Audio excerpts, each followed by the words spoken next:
ಬಹಳಷ್ಟು ವರ್ಷಗಳ ಹಿಂದಿನಿಂದನೂ ಕೂಡ ಬಂದಿರುವಂತಹ ನಮ್ಮ ಸಂಸ್ಕೃತಿ ಮತ್ತೆ ನಮ್ಮ ಜನಪದ ಕಲೆಯನ್ನ ನಾವು ವಿಚಾರ ಮಾಡ್ಕೊಂಡಾಗ ಇವತ್ತಿಗೆ ನಾವು ಜನಪದ ಹಾಡುಗಳನ್ನ, ಸಾಹಿತ್ಯವನ್ನ, ನಾಟಕಗಳನ್ನ, ರಿಯಾಲಿಟಿ ಶೋಗಳನ್ನು ಕೂಡ ನಾವು ನೋಡ್ತಾ ಇದ್ದೀವಿ.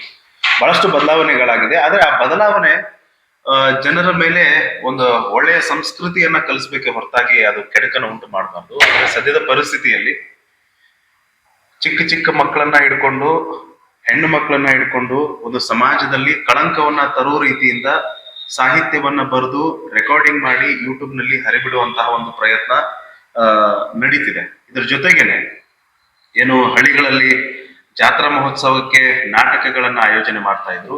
ಇವತ್ತಿಗೆ ಹಳೆಯ ಬಯಲಾಟಗಳೆಲ್ಲ ಹೋದ್ವು. ಆದ್ರೆ ಸದ್ಯದ ಪರಿಸ್ಥಿತಿಯಲ್ಲಿ ನಾಟಕಗಳಲ್ಲಿ ಎಷ್ಟು ಅಶ್ಲೀಲವಾಗಿ ಮಾತನಾಡ್ತಾರೆ ಅಂತಂದ್ರೆ ಹೆಣ್ಣು ಮಕ್ಕಳು ಕೂತ್ಕೊಂಡು ಕೇಳೋ ಹಾಗೆ ಇಲ್ಲ. ಆಮೇಲೆ ಹೆಣ್ಣು ಮಕ್ಕಳ ಪಾತ್ರವನ್ನ ಮಾಡ್ತಾ ಇರುವಂತಹ ಅವ್ರ ಜೊತೆ ಸೇರಿ ಅಷ್ಟು ಅಶ್ಲೀಲವಾಗಿ ಮಾತನಾಡುವಂಥದ್ದು. ಈಗಾಗಲೇ ನಮ್ಮ ಹತ್ರ ಸುಮಾರು 150, 200ರಷ್ಟು ಕಂಟೆಂಟ್ಗಳನ್ನ ನಾವು ಕಲೆಕ್ಟ್ ಮಾಡಿದ್ದೀವಿ. ಅದರಲ್ಲಿ ನಾಟಕದ ತುಣುಕುಗಳಿರ್ಬೋದು, ಸಾಹಿತ್ಯವನ್ನ ಬರೆದು ಹಾಡುವಂಥದ್ದು ಆಗಿರ್ಬೋದು, ಆಮೇಲೆ ಸಿನಿಮಾದಲ್ಲಿ ಬಂದಿರುವಂತಹ ತುಣುಕುಗಳಾಗಿರ್ಬೋದು. ಇದ್ರ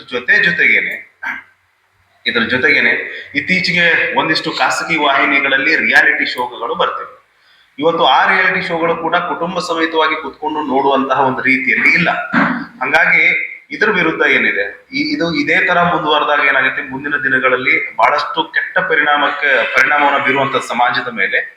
ಆಮೇಲೆ ನಾವು ಕಲೆಕ್ಟ್ ಮಾಡಿರುವಂತಹ ಕಂಟೆಂಟಿನ ಆಧಾರ ಮೇಲೆ ನಾವು ನಿಮಗೆ ಹೇಳಬೇಕು ಅಂತಂದ್ರೆ, ಅಪ್ರಾಪ್ತ ಬಾಲಕ ಮತ್ತು ಬಾಲಕಿಯರು, ಈಗ ನಾವೇನೋ ಒಂದು ರೀಸೆಂಟ್ ಆಗಿ ಒಂದು ಇನ್ಸಿಡೆಂಟ್ ನಡೀತು. ಸೊ ಅದರ ಪ್ರಕಾರವಾಗಿ ನಾವು ಮಾತಾಡ್ಬೇಕು ಅಂತಂದ್ರೆ ಕಾನೂನು ಇದೆ. ಫೋಕ್ಸೋ ಅನ್ನುವಂತ ಏನೊಂದು ಕಾಯ್ದೆಯನ್ನ